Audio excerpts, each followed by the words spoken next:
Enlarge Satellite measured elevation loss greatest in the dark blue between 2011 and 2017. The linear break in color is an inactive fault that walls off part of the aquifer.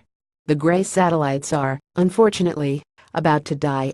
The pair of formation flying gravity sensors has provided revolutionary data over the past 15 years, tracking ice loss and groundwater depletion through the subtle change in gravity triggered by that lost mass. Replacements will hopefully be launched soon. But GRACE isn't the only way to track groundwater in places like California.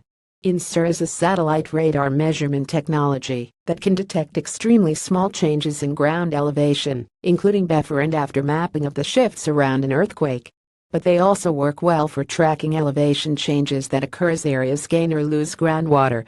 A new study takes advantage of that to track the Golden State's response to its recent drought, and it even detected changes due to the policy response.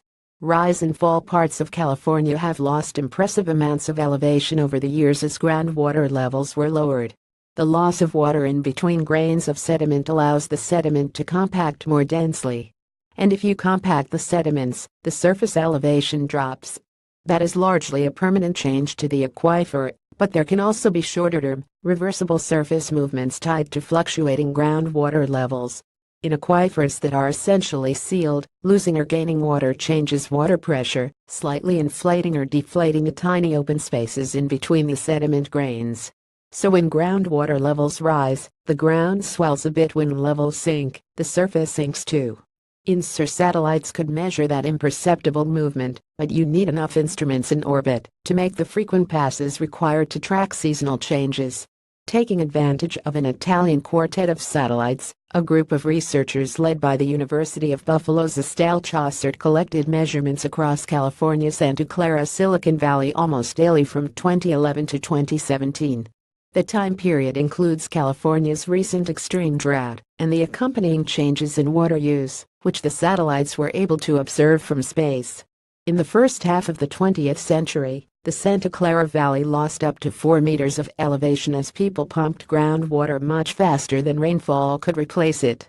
After 1965, major water use changes put an end to the sinking, and the area has actually been slowly rising a few millimeters each year. Policy FTW, but in 2013, as the drought kicked in, the increased reliance on groundwater reversed that trend. The satellites measured the ground sinking as much as 2 centimeters that year and another 3 centimeters in 2014.